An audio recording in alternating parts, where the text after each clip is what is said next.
Dahil sa dami at laki umano ng mga siniwalat niya, nag-apply na sa Witness Protection Program ang whistleblower ng missing sabungero na si alias Totoy. Hawak na rin siya ng PNP kasama ang 15 pulis na dinadawit sa kaso. Nasa frontline na balitang yan si Mon Gualvez.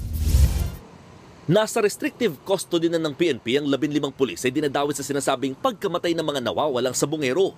Kinumpirma ito ni PNP Chief General Nicolas Torre III. Sila yung mga pulis na idinawit ng whistleblower na si Julie Patidongan alias Totoy. Hindi na sila pinangalanan pa pero aktibo pa raw sa serbisyo ang 15 pulis na ito.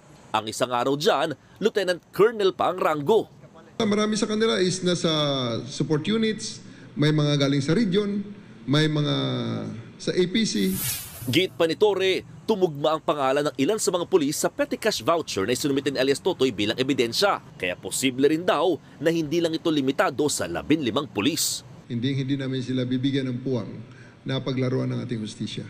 Sa ngayon, nasa protective custody na raw ng PNP si alias Totoy.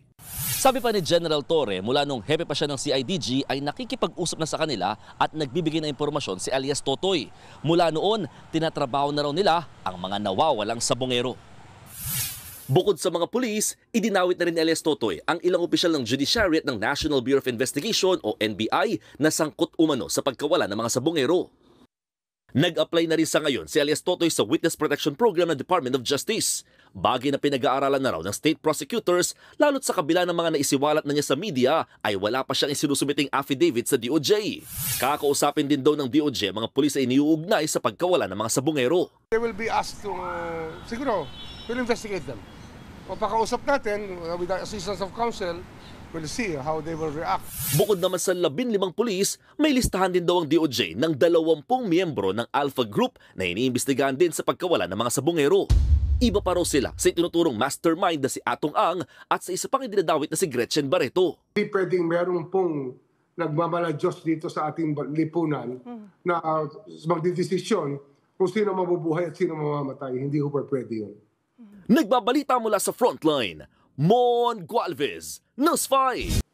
Mga kapatid, Mean Los Baños po, huwag magpahuli sa mga balita at impormasyong dapat ninyong malaman. Para sa mas malawak na balitaan at diskusyon, mag-follow at mag-subscribe na sa social media pages ng News 5.